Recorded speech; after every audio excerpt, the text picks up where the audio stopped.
बोलते बोलते बंद हो, ऐसे ही होता है। तो अभी हम गीता जी का अभ्यास करते हैं। आज दूसरे अध्याय का दूसरा श्लोक है। तो सत्संग ग्रुप में हमने डाला था श्लोक, उसको 3 बार बोला गया है। उसके साथ साथ भी किसी ने बोला है तो बहुत अच्छी तरह से अभ्यास हो सकता है। और उस श्लोक में 4 रंग दिए हुए हैं,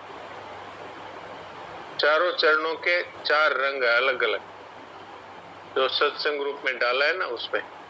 वो 4 रंग क्यों है कि कहाँ रुकना है, उसके लिए वो चारों चरणों को अलग अलग रंग में दिया गया है। जैसे कुतस्त्वा कस्मलमिदम, तो ये मिदम के बाद रुकना है, इसलिए उसके बाद दूसरा रंग शुरू हो गया। विषमे समुपस्थितम अनार्यजुष्टम स्वर्ग्य, यहाँ रुकना है, इसलिए यहाँ तक अलग कलर है, इसके आगे दूसरा कलर है। तो उसमें क्या पढ़ने में अच्छी तरह से ऐसे ढंग से वो लिखा गया है कि उच्चारण समझ सकता है कोई भी साधक। तो अभी मैं पाठ करता हूँ 2 बार उस श्लोक का, दूसरे अध्याय का दूसरा श्लोक। तो आपकी दृष्टि श्लोक पर रहनी चाहिए ताकि आपको ध्यान रहे कि इसका उच्चारण कैसे किया जा रहा है।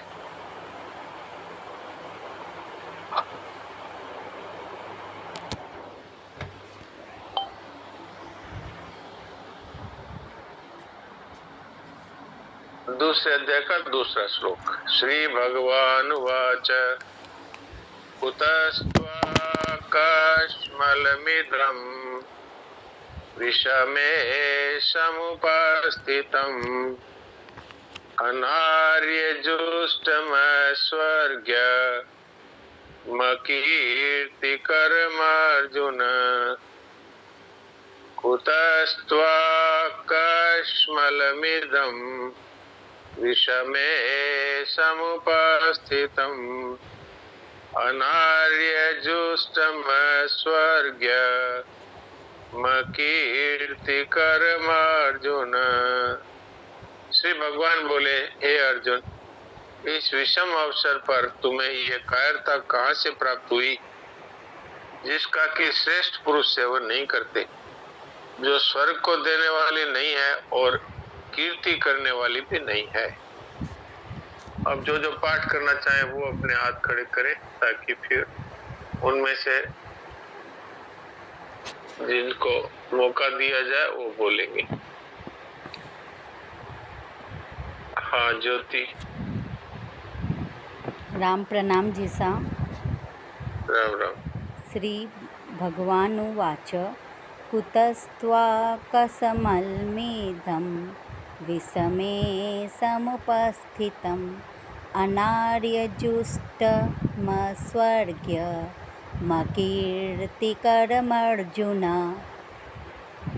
हाँ, कश्मल ये श आधा है, आपने कसमल बोला, कसमला, तो श पूरा बोल दिया, कसमला।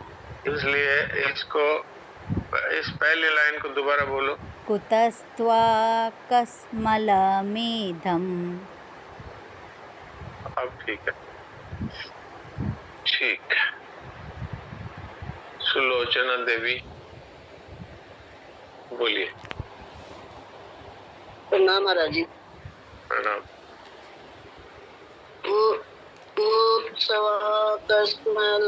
ये पहले श्री भगवान वाचा बोलना है। श्री भगवान वाचे कुतस्त्वाकस्मलमिदं विषमे समुपस्थितम् अनार्यजुष्टं सर्वज्ञ मकीर्तिकरमर्जुन। अब कुतस्त्वा भी आप ठीक से नहीं बोल पाए, कुस्तवा बोल रहे हैं, कुस्तवा नहीं है, कुतस्त्वा।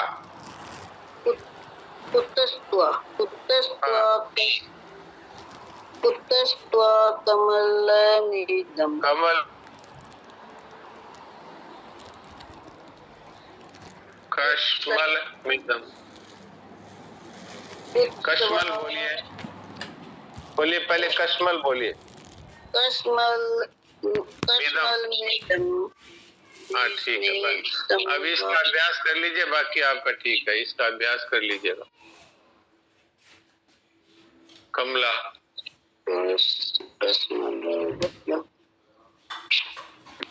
श्री भगवान वाचा कश्मलमिदं समय समुपस्थितम् अनार्य दुष्टमा स्वर्ग्य परम अर्जुन। ठीक है, आपका उच्चारण सही है। रेखा। राम राम पूर्ण जी सा। राम राम। श्री भगवानुवाच कुतस्त्वाकशमलमिदं भीष्मे समुपस्थितम्। अब यहीं पर रुक जाओ, यहीं पर रुको। कुतस्त्वा कश्मल बोला, स पूरा बोल दिया। कश्मल मिदम बोलो। कश्मलमिदं। हाँ, और विषय में पूरा श है, तुमने विष में बोल दिया। विष में, विषय में श पूरा बोलना है। विषमे। हाँ, विषय में। अब दोबारा बोलो ये पहली लाइन। कुतस्त्वाकश्मलमिदं विषमे समुपस्थितम् अनार्य जुष्ट मैं स्वर्ग मैं कीर्ति कर्म अर्जुन। नारायण। अब ठीक है तुम्हारा। सुनील दास जी बोलिए। राम राम महाराज। राम राम। श्री भगवान वाच कुतस्त्वाकस्मलमिदं भीष्मे समुपस्थितम् अनार्यजुष्टं स्वर्गमकीर्तिकरमर्जुन। ये जुष्टम स्वर्गीय नहीं है, जुष्टम मैं पूरा बोलना है। जुष्टम मैं स्वर्गीय। अनार्यजुष्टं स्वर्गीय कीर्तिकरम अर्जुन। हाँ ठीक है, आपका पहले से काफी अच्छा है सब उच्चारण आपका। प्रणाम। सविता, प्रणाम। सविता जी बोलिए।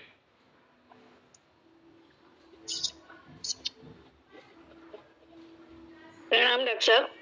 प्रणाम। श्री भगवान उवाच कुतस्त्वाकस्मलमिदं विषमे समुपस्थितम् अनार्यजुष्टं स्वर्ग्य जुष्टम स्वर्गीय, जुष्टम स्वर्गीय नहीं है। जुष्ट मैं स्वर्गीय, मैं पूरा बोलना है, जुष्टम नहीं बोलना। अनार्य जुष्टम मैं स्वर्गीय। अनार्यजुष्टं स्वर्ग्य। जुष्टम स्वर्गीय नहीं है। अनार्य जुष्टम स्वर्गीय। अनार्यजुष्टं स्वर्ग्य। मैं आप पूरा फिर भी नहीं बोल रहे हैं, मैं को बीच में खा रहे आधा। अनार्य जुष्टम स्वर्गीय जी। अनार्यजुष्टं स्वर्ग्य कीर्तिकरम अर्जुन। मैं कीर्ति कर्म अर्जुन। यहाँ भी मैं पूरा बोलना है। मैं कीर्ति कर्म अर्जुन। अनार्यजुष्टं स्वर्ग्य कीर्तिकरम अर्जुन। ठीक है, लेकिन आप सत्संग ग्रुप में नहीं जुड़े हुए हैं क्या? जुड़ी हुई हूँ डॉक्टर। तो उसमें जो श्लोक दिया हुआ है उसको आपने नहीं पढ़ा? सुना था। तो उसमें एकदम मैं को पूरा बोला गया है। अनार्य जुष्टम स्वर्गीय क्यों बोल रहे हैं? अनार्य जुष्ट मैं स्वर्गीय, और फिर मैं कीर्ति कर्म अर्जुन है। बिल्कुल साफ साफ यहाँ पर स्वर्गीय तक अलग रंग है और मैं कीर्ति कर्म अर्जुन में अलग रंग है। तो बिल्कुल ऐसे वो दिया हुआ है, आप उसको ध्यान से पढ़ें। आपका तो अच्छा उच्चारण होता है, आज ये गलती क्यों आई है समझ में नहीं आया। पता नहीं, वापस पढ़ूंगी डॉक्टर। उसमें से अभ्यास करिए पहले, यहाँ आने से पहले। ठीक है? हाँ। ठीक है। जयेश भाई बोलो। राम राम जी सा। राम राम। श्री भगवान वाच कृत्स्वाकश्मलमिदं विषमे समुपस्थितम् अनार्यजुष्टमस्वर्ग्य मखैर्तीकरमर्जुन। पहली लाइन फिर बोलिए। कृत्स्वाकश्मलमिदं। कुत्स्वा नहीं है, तय पूरा है। कुतस्त्वा। कृतस्त्वा। हाँ, अब ठीक। अब बाकी का सही है आपका उच्चारण। बस ठीक है। राम जी। सबको बहुत बहुत धन्यवाद। पहले से सभी का सुधार हुआ है, पर अभी भी सुधार की आवश्यकता है।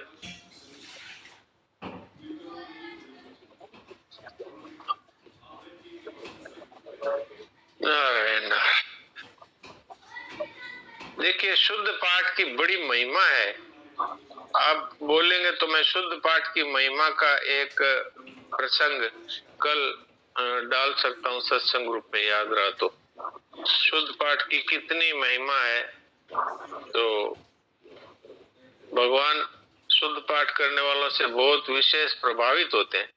और वैसे तो भगवान शुद्ध शुद्ध कुछ भी बोलो, पर शुद्ध हम कर सकते हैं, मनुष्य हैं। अब अगर कोई पशु है तो उसको तो आप कैसे कह सकते हो। तो इसलिए अपने को शुद्ध पाठ करना चाहिए, इसीलिए इतना समय दिया जा रहा है शुद्ध पाठ को। अब आज देवकी जी पढ़ेंगे मूक सत्संग नित्य योग। हाँ देवकी जी पढ़िए। नारायण नारायण नारायण। हाँ, अब देवकी जी को पूरा टाइम मिल जाएगा, नहीं तो इनका नंबर आते आते तो 2-3 मिनट बचते हैं। हाँ सुनाइए। अहम रूपी अणु सूक्ष्म होने के कारण सभी अवस्थाओं से तादात्म्य भी कर देता है। अब देखिए, ये एक वाक्य है, इसी वाक्य पर थोड़ा विचार करते हैं। ये अहम रूपी अणु है, ये सूक्ष्म है। अर्थात किसी से पूछा जाए कि भाई अहम क्या है, तो वो दिखाई नहीं देता है, लेकिन वही है पूरा संसार। इस अहम में ही पूरा संसार भरा हुआ है, और इस अहम के कारण ही मनुष्य का जन्म मरण होता है। अगर अहम को मिटा दे तो यही जीवित अवस्था में मुक्त है। इस अहम के कारण ही मनुष्य अपने को मानता है ये शरीर में मैं बैठा हूं कहीं, अथवा ये शरीर ही मैं हूं, ऐसा मानता है।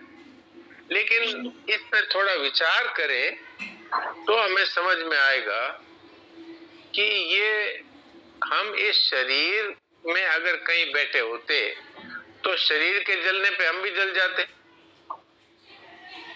लेकिन हम तो नहीं जलते। हम तो अपने कर्मों का फल भोगने के लिए स्वर्ग में, नरक में, नीच योनियों में जाते हैं, फिर जन्मते हैं, फिर मरते हैं।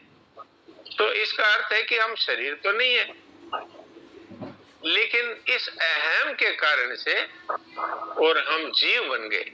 नहीं तो हम तो परमात्मा के शुद्ध चेतन अंश हैं। जैसे परमात्मा सत है, ऐसे हम भी सत है। जैसे परमात्मा चेतन है, चित है, वैसे हम भी चित है। और जैसे परमात्मा दुख रहित है, ऐसे हम भी आनंद स्वरूप है। तो सत चित आनंद ये हमारा स्वरूप है, ये भगवान का स्वरूप है। तो इससे सिद्ध हुआ कि हम तो स्वतः सिद्ध मुक्त ही हैं, लेकिन मैं भी कुछ हूं, ऐसा मानने से हम जीव होकर के तुच्छ हो गए। तुच्छ एक जीव, इस सृष्टि में एक जीव है, वो एक अणु मात्र जैसा ही है।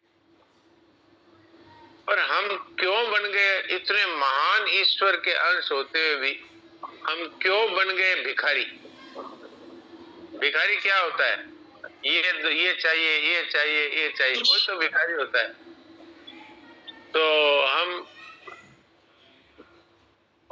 हैं तो महान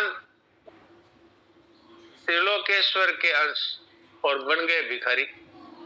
आप देखो, किसी से भी कुछ पूछ लो, उसको वो कहेगा क्या करे ये नहीं हुआ, क्या करे ये हो जाता तो ठीक था, क्या करे हमारे तो पैसे की कमी है, क्या करे हमारे तो नौकरी नहीं लग रही है, क्या करे हमारा तो बिजनेस नहीं चल रहा है। मतलब सब तरफ मांग है, मांग। तो भिखारी किसको कहते हैं? जिसकी मांग कभी पूर्ति नहीं हो वही भिखारी होता है। तो राजा के, महाराजा के पुत्र होते हुए भी हम भिखारी की तरह भटक रहे। एक ऐसी कहानी आती है कि एक शहर में था, वो राजा की राजधानी थी, तो वहां बहुत बड़ा मेला लगा। तो मेला लगा तो उसमें राजा का कुंवर छोटा ही था, छोटा समझ लो भाई 4-5 साल का। अब वो मचल गया कि भाई हमको तो मेले में जाना है। सुन लिया अपने साथियों से, दरबारियों के बच्चे थे उनके साथ, मेला हो लग रहा है बहुत बड़ा, हमको मेले में जाना है। अब राजा है वो किसी काम में व्यस्त थे, महारानी है वो अपने पिता के घर गई हुई थी, और वो बच्चा राजा जी के पास था। तो दासियां दूसरी रानियां वो सब संभाल रही थी। उसने जिद पकड़ ली तो राजा ने अपने सेवकों के साथ उसको भेज दिया मेले में। और मेला इतना विशाल था कि उसमें वो बच्चा खो गया तो खूब ढूंढ लिया, कहीं मिला नहीं। तो कोई भिखारी ने देखा ये बच्चा घूम रहा है, तो भिखारियों का एक परिवार था वो अपने साथ ले गया और फिर वो दूसरे राज्य में जाके बस गए। अब राजा के यहाँ बहुत ढूंढ लिया, अपने राज्य में कहीं मिला नहीं। तो राजा ने जगह जगह इसकी मुनादी करवाई, और वो जो भिखारी था उसको पता लग गया राजा का बेटा है, तो उसने उसको छुपा लिया। तो उसी के साथ वो भिखारियों के साथ ही बड़ा हो गया। वो राज्य से दूर दूसरे तीसरे राज्य में चला गया। वो थोड़ा बड़ा हो गया तो वही मांगने लग गया। अब उसको तो वो राजा का बेटा था पर भिखारी बन गया। फिर राजा ने अपने गुप्तचर दौड़ाए तो एक गुप्तचर ने देखा कि राजा ने जो बताया था उस कान के पीछे काला दाग है, इसके भी है। तो फिर उस भिखारियों के जो परिवार का मेन सदस्य था उससे पूछा, भाई ये बच्चा तुम कहाँ से लाए? बोले ये तो फला फला राज्य में वहाँ मेला लगा था, वहां से वो ये घूम रहा था, वैसे ही तो हम ले आए। तो अब वो तो भिखारियों में भीख मांग रहा था। अब जब उसको वो तो बड़ा हो गया, 5 साल का था, 10-11 साल का हो गया, समझने लग गया। तो उसको कहा तुम तो राजा के बेटे हो, तो वो फिर राजा के यहाँ आकर के राजकुमार बन गया। तो ऐसे संत महात्मा है वो हमें बताते हैं कि अरे तुम तो राजा के बेटे हो या कहाँ भिखारियों में भटक रहे हो। तो जब हमें पता लगता है कि वो हम तो भगवान के अंश है, भगवान के बेटा बेटी हैं, तो फिर हमारा रंग बदल जाता है। तो ये संत महात्मा है ना, ये वो राजा जी के सिपाही हैं, ये हमको पहचान लेते हैं कि अरे ये तो राजा जी का लड़का है, यहाँ भिखारियों में कैसे घूम रहा है। तो इस तरह से हमारी स्थिति है। पर ये हुई कैसे कि हमने परमात्मा का अंश होते हुए भी इस शरीर को, नाम को, जाति को, इसी को कह दिया यही मैं हूँ, इसी का नाम अहम है। लेकिन अहम इतना सूक्ष्म अणु है कि जिसके साथ मिलाओ उसी के साथ मिल जाता है। धन के साथ मिलाओ तो मैं धनी, विद्वत्ता के साथ मिलाओ तो मैं विद्वान, और व्यापार के साथ मिलाओ तो मैं व्यापारी, घर के साथ मिलाओ तो मैं गृहिणी। तो इस तरह से ये अहम है, ये जिसके साथ मिलाओ ये अणु उसी के साथ जुड़ जाता है।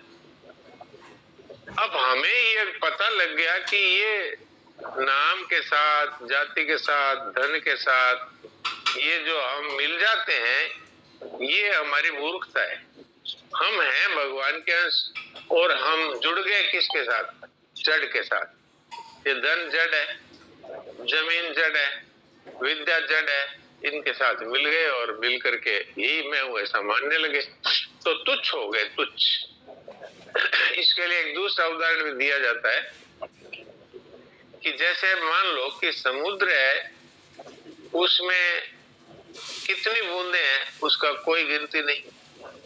ऐसे इस सृष्टि में कितने जीव है कोई गिनती नहीं, और जीव की गिनती नहीं और मनुष्यों की भी गिनती नहीं, इतने मनुष्य हैं।